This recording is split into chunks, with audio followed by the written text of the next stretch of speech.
நான் சொல்பவன் அல்ல செய்பவன் என்று மரியாதைக்குரிய அண்ணன் ஸ்டாலின் அவர்கள் சொல்கிறார்கள். ஆனால் சொன்ன சொல் எல்லாமே காப்பாற்றப்பட்டதா என்றால் இல்லை. எங்கே அந்த செயல் என்று கேட்கும் அளவிற்கு தான் இன்று இருக்கிறது என்பதைத்தான் நான் பதிவு செய்திருந்தேன். உதாரணத்திற்கு பொங்கல் பரிசு அனைத்து குடும்பங்களும் எதிர்பார்த்து கொண்டிருந்தார்கள். ஆக அது சொல்லாக இருந்தது, செயலாக மாறவில்லை. அதே போல ஒவ்வொரு மாதமும் மீட்டர் கட்டணம் கணக்கெடுக்கப்படும் என்று சொன்னது சொல்லாகவே இருக்கிறது, செயலாக மாறவில்லை. வேங்கை வயல் தீர்ப்பு சொல்லாகவே இருக்கிறது, செயலாக மாறவில்லை. நீட்டை ஒழிப்போம் என்று சொன்னது சொல்லாகவே இருக்கிறது, செயலாக மாறவில்லை. ஆக இப்படி எல்லாமே சொல்லாக இருக்கிறதே, எப்படி செயல் வீரர் என்று நீங்கள் உங்களை சொல்லிக் கொள்கிறீர்கள் என்று நான் கேள்வி கேட்டிருந்தேன். இது தமிழக மக்களின் கேள்வியாகவும் இருக்கிறது. அதே போல பாரதிய ஜனதா கட்சி இந்த ஈரோடு இடைத்தேர்தலை புறக்கணிக்கிறது. அனைத்து முக்கிய கட்சிகளும் ஈரோடு இடைத்தேர்தலை புறக்கணிக்கிறது. இந்த தேர்தலை புறக்கணிப்பு என்று சொல்வதை விட திமுக புறக்கணிப்பு என்று தான் நான் சொல்வேன். ஏனென்றால் நாங்கள் எல்லாம் போட்டி போடக்கூட தகுதியற்ற கட்சியாக இன்றைய ஆளும் கட்சி திராவிட முன்னேற்ற கழகம் இருக்கிறது என்பதுதான் எங்களது கருத்து. நீங்கள் நம்பிக்கை இருந்தால் வாங்க, நாமளும் போட்டி போடுவோம் அப்படின்னு வரணும். அதான் ஜனநாயகம். நம்பிக்கையில நீங்க பாட்டுக்கு தனியா நில்லுங்க, நாங்க யாரும் போட்டி போட வரமாட்டோம் என்று சொல்வது ஜனநாயகம். அதனால் புறக்கணிக்கப்படுவது தேர்தல் அல்ல, புறக்கணிக்கப்படுவது திமுக என்பதை நான் பதிவு செய்கிறேன்.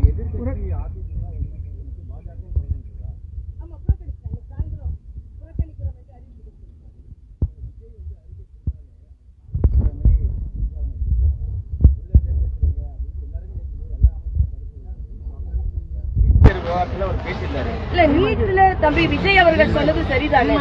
நீங்க பொய் தானே சொன்னீங்க. இன்னைக்கு எல்லாரும் சேர்ந்து முதலமைச்சர் சொல்கிறார் மாநில அரசால இது செய்ய முடியாது என்று, துணை முதலமைச்சர் உதயநிதி சொல்கிறார் மாநில அரசால் இது செய்ய முடியாது என்று. நான் கேட்கிறேன், செய்ய முடியாதுன்னு இன்னைக்கு தெரியாது, முதல்ல தெரியும். அப்படி என்றால் முதலமைச்சர் முதல் கையெழுத்து நீட்டை நீக்குவோம் என்று ஏன் சொன்னார்கள்? உதயநிதி நாங்க 1 லட்சம் 1 கோடி கையெழுத்து வாங்கி ஜனாதிபதி கொடுப்போம் ஏன் சொன்னார்? இது உச்ச நீதிமன்றத்தின் தீர்ப்பு. அண்ணன் திருமாவளவன் இது மத்திய அரசு கையில் இருக்கிறது என்று சொல்வது கூட தப்புதான். இது உச்ச நீதிமன்றத்தின் தீர்ப்பு. அக்கா நளினி சிதம்பரத்துல கேட்டா இன்னும் விவரமா தெரியும். அதனால செய்ய முடியாததை செய்வோம் என்று பொய்யுரை உரைத்து மக்களை நம்ப வைத்தது எவ்வளவு பெரிய அவநம்பிக்கை, நம்பிக்கை துரோகம் என்பதை நாம் எடுத்து சொல்லியே ஆக வேண்டும் என்பது. திமுக பார்த்து கேட்கறது போல விஜய் மோடியை பார்த்து கேட்கறது அமைச்சர்லாம் கருத்து விஜய் பார்த்துட்டு பிரதமர் மோடி எது பண்ண மாட்டாரோ கேள்வி வச்சிருக்காங்க. இல்ல, ஏன் மோடி ஒண்ணும் செய்ய முடியாது? இது செய்யக்கூடியது உச்ச நீதிமன்றம். எல்லா மாநிலங்களும் இதை ஒத்துக்கொள்ளும் பொழுது தமிழகத்தில் மட்டும் ஏன் ஒத்துக்கொள்ள மறுக்கிறீர்கள் என்பதுதான். ஏன் நீங்க பொய் சொன்னீர்கள் என்பதுதான். மரியாதைக்குரிய பாரத பிரதமர் அவர்கள் உச்ச நீதிமன்றத்தின் தீர்ப்பை அது மட்டும் இல்ல, மருத்துவர் என்ற முறையில சொல்றேன், சாமானிய மக்கள் கூட அவர்கள் பயிற்சி பெறுவது கூட கிடையாது. நான் கேட்கிறேன், தமிழக அரசு உடனே தடுக்க வேண்டும் என்றால் பயிற்சி நிறுவனங்களை நீங்க தடுங்க. மக்கள் தானாகவே படித்து நீட்டில் பல குழந்தைகள் தேர்வு பெற்று இருக்கிறார்கள் என்பது எனது கருத்து. அவர்களை என்னால் அறிமுகம் கூட செய்ய முடியும்.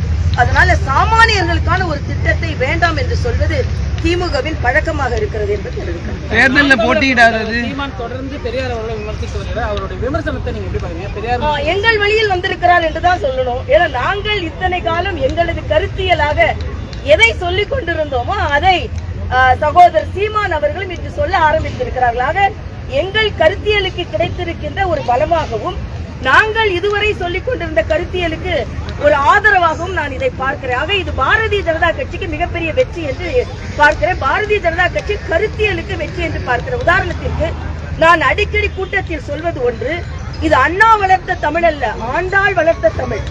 இது பெரியார் வளர்த்த தமிழ் அல்ல, பெரியாழ்வார் வளர்த்த தமிழ் என்று நான் சொல்வது உண்டு. அண்ணன் சீமான் என்று நாங்கள் பெரிய புராணம் படிக்கும் போது உங்களுக்கு பிடிக்கவில்லை, பெரியார் புராணம் படிக்கும் போது பிடிக்கிறதா என்று நாங்கள் என்ன சொன்னோமோ அதை தொடராக அவர் தொடர்வது எங்களுக்கு மகிழ்ச்சி தான். ஆக எங்கள் கருத்தியலை இன்று அவர் எடுத்திருக்கிறார் என்பதுதான். அதாவது ஆதரவு கருத்துக்கள் எங்களது கருத்தியலின் ஆதரவு தான். எல்லாம் பாஜக ஒண்ணு சொன்னாலே B team, C team, Z team வரைக்கும் போயிடுறீங்க.